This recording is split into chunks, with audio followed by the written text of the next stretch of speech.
Messick's, a helping hand with your land. Neil from Messick's here today to give you a quick tour of our service shop. Got a comment from one of our viewers here a couple days ago asking that he'd like to see around the inside of this place. So today I'm going to do a little bit of walking and talking and show you around our service facility. Before we go inside here, the building itself that we're walking into was built approximately 5 years ago. It is 40,000 square feet, just about 1 acre under roof. There are 32 service technicians in here today. It is full, all the bays are occupied. We're gonna walk here through the offices. At first, we'll kind of tour around the bay area, talk about what a technician's bay setup looks like, walk through some tool rooms, maybe even dip into the service warehouse over here a little bit. So just take a quick walk around here and show you a little bit of everything. As we walk into the office right here, we use a very automotive style service model. It's kind of something we pivoted towards here a couple years ago with a line of customer facing service writers and then shop focused service managers. So the service writers are going to be right inside the door here. So let's see who we can surprise. So far behind me over there would be the customer-facing service writers. Now the role of the guys in that job is going to be to service customers who are calling in or walking in and basically setting up service appointments and making light diagnosis of mechanical problems, just trying to kind of do an initial triage of what may be wrong with the machine.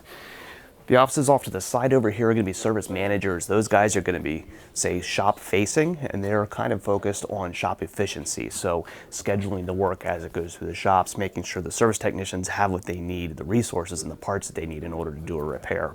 When you look around the room in here, you'll see all these books on the wall. A lot of our service information has moved to the internet at this point and is available online, so guys can pull it up on their laptops and stuff while they're on the road.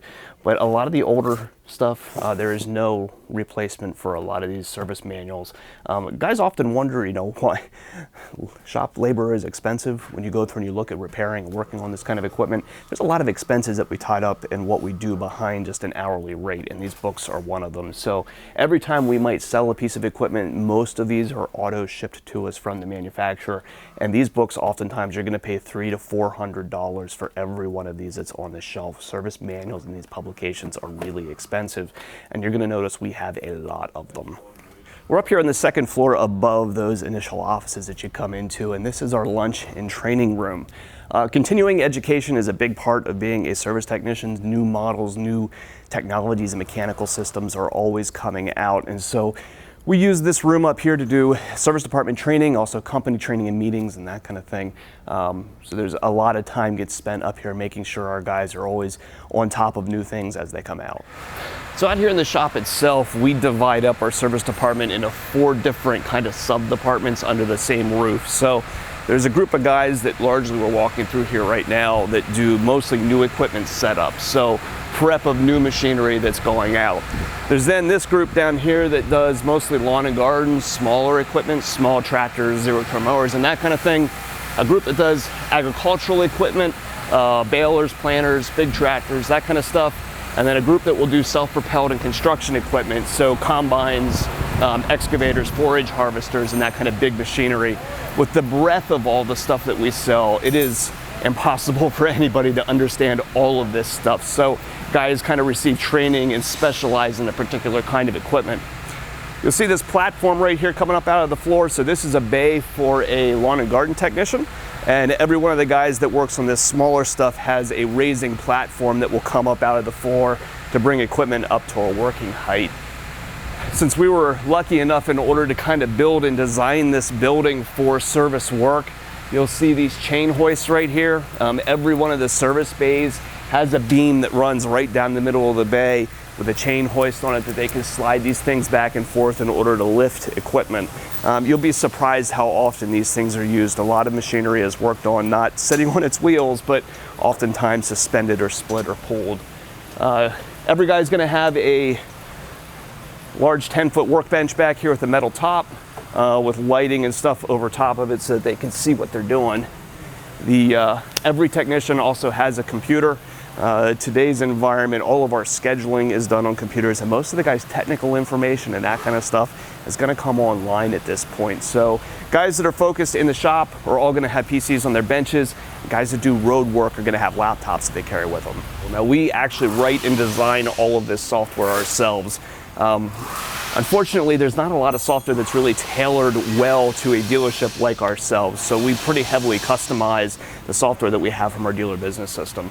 But this is going to lay out here the guy's schedule. He's going to know exactly what he's got coming up to work on here for the next couple of days, the job that he's going to work on. Now, once he clicks his job right here, he can clock in and out of what he's working on, but it also becomes a place for tracking the job as they progress. So taking notes about every hour of time that's punched onto the job, keeping track of things for warranty claims, uploading pictures of the job as they're working on stuff. This helps us and helps the technician really track the progress of a piece of equipment while it moves through our shop. If you look up towards the ceiling up there, you're going to notice there's a couple things you don't see in most shops. The first one is obviously the big fans. A big space like this is not air conditioned in the summertime, but being in here in the shade with those things cranked up, it'll stay 10 or 15 degrees cooler in here than it would be if you were just outside. They make a huge difference in comfort in here. There's also oil reels up there on the ceiling. We have a bulk oil distribution system. We buy all of our oils by the tanker load. You can actually go over to a keypad and key in what product you need and how much of it you need, pull a hose down a piece of equipment, hit a button, and it will pump that right amount of oil directly into that piece of equipment, so you're not there hoisting 5-gallon buckets and running back and forth. It's a much more efficient way to put oil into a machine. The orange hoses up on the ceiling are all for the exhaust system that allows us to run equipment inside without smoking this place up. So those are on pulleys that can be lowered down and slipped over top of the exhaust in order to keep the air in here breathable and not all cloudy. Behind me is one of our service trucks. These are often Ford F-550s. We have some Dodges too. It just kind of depends on when we were buying trucks at the time. And these are all going to belong to the guys who work on the road. I've got a video specifically on what's on the inside of one of these trucks if you want to check that out if you're interested in that kind of thing. But by and large, these belong to the technicians that are on the outside walls. So there's some exterior doors on the sides of the building that you can actually pull one of these trucks up to, and ideally park the truck right beside if you're a technician, right beside the bay that you work in. That's so that you can always be on a job. Now, we're essentially looking at every hour of the day, making sure our guys are always on a job and always working efficiently. If you're a road technician, there's kind of that end of the day, beginning of the day, when you might not necessarily have an immediate piece to work on. So you'll usually have two different jobs going, one in the shop and one on the road, so that you're not always taking your tools and having to carry things in and out. We try to keep all of that as close to the bay as possible. So by having exterior doors, most of these trucks are able to pull up to the outside of the building, so that if you need something out of your truck, it's only a couple of steps away. Back here in the back corner of the building is a space that we have for welding and metalworking. So we have a little bit of stock of some steel that we will have in order to do a little bit of custom fabrication, and usually that's for mounts and that kind of stuff. If we have, say, a breaker that we need to put onto an excavator and a mount that we need to weld or create between the two, we'll be able to do that stuff ourselves here in the shop. We've got some guys who are really talented welders and fabricators that often will dive in to kind of make those unique situations work.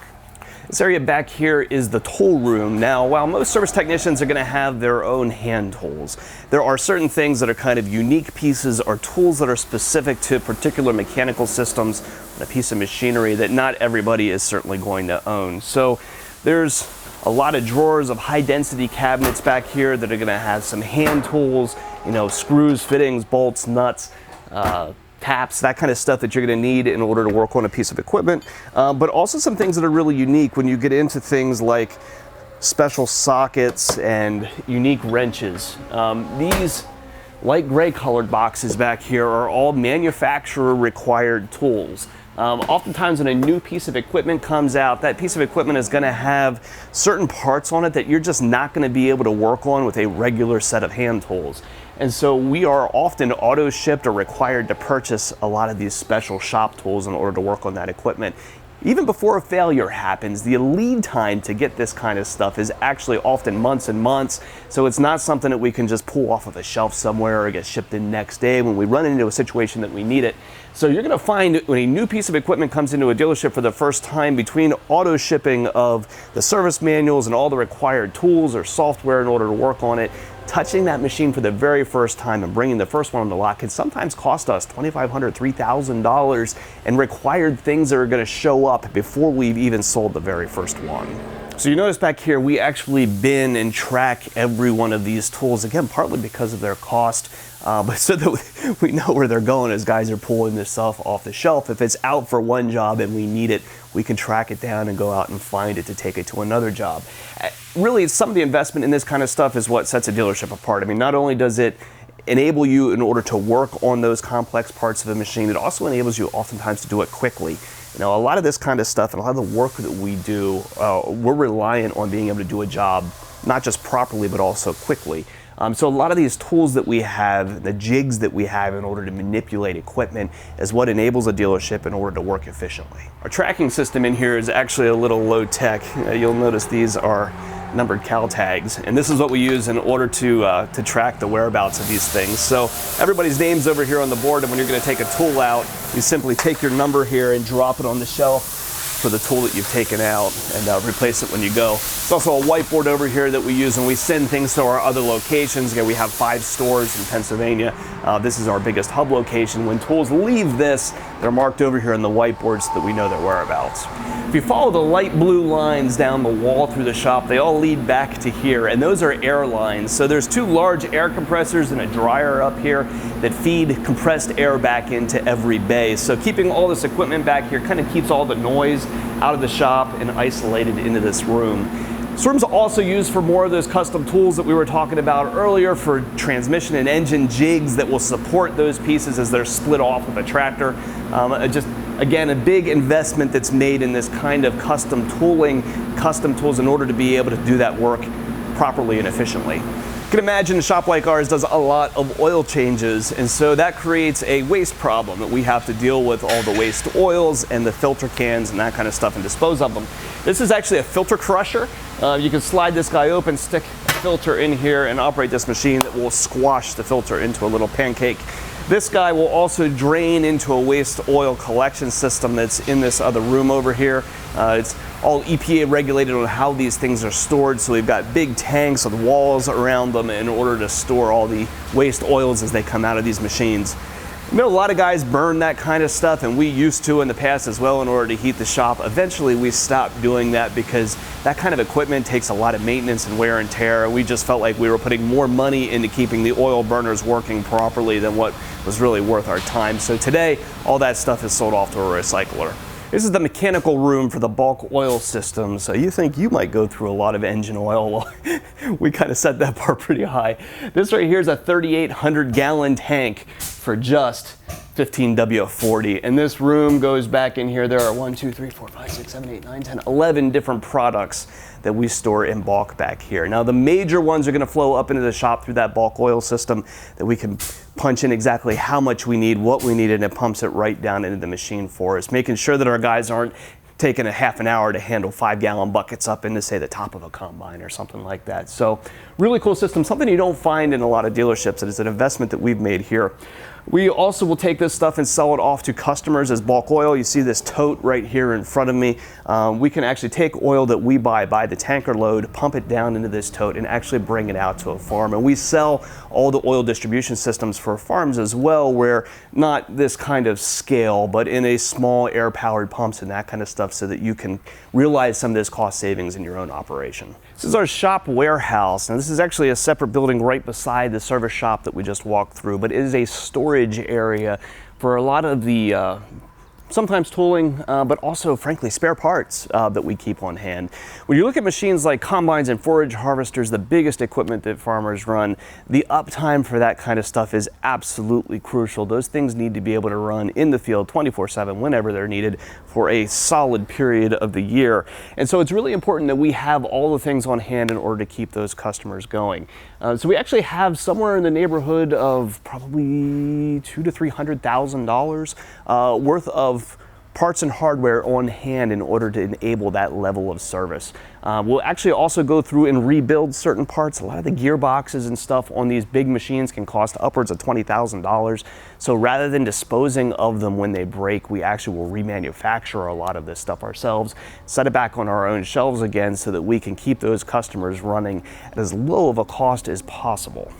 This is a job box right here. This is another piece that's kept up here in the warehouse. So when we know a service technician is going to be going out to work on a particular piece of equipment, we have these large metal boxes that we can throw in the back of a truck, and it's going to include a lot of the common parts that are used on that piece of machinery. And again, this is generally used for the biggest of big equipment, but by throwing these in the back of one of a service technician's truck, you can make sure they have not just the skills and the documentation, the manuals and the training and everything that you need to work on that kind of equipment, but they also have all the parts and supplies on hand as well. When you go through and you look at, say, the cost of working on a piece of equipment and engaging the services of a shop like this, obviously it's costly, right? All these things add up fairly significantly. So just keep in the back of your mind that when you look at the hourly rate of what you pay for service work, you're not just paying for the time of that technician itself, but also what it takes to run a place like this, for all of the custom tools, the manuals, the back office staffing that goes through and makes sure that, you know, the jobs are lined up, you're kept in the loop, things are running efficiently, for the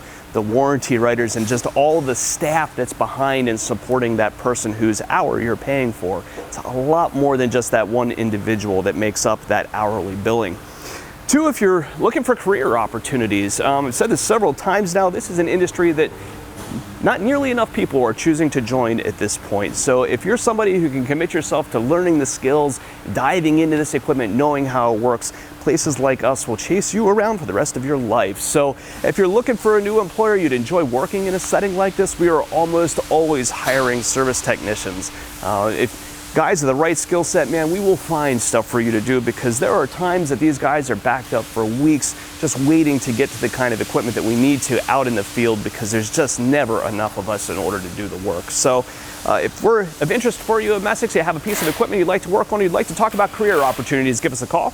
We're available at 800-222-3373 or online at messicks.com.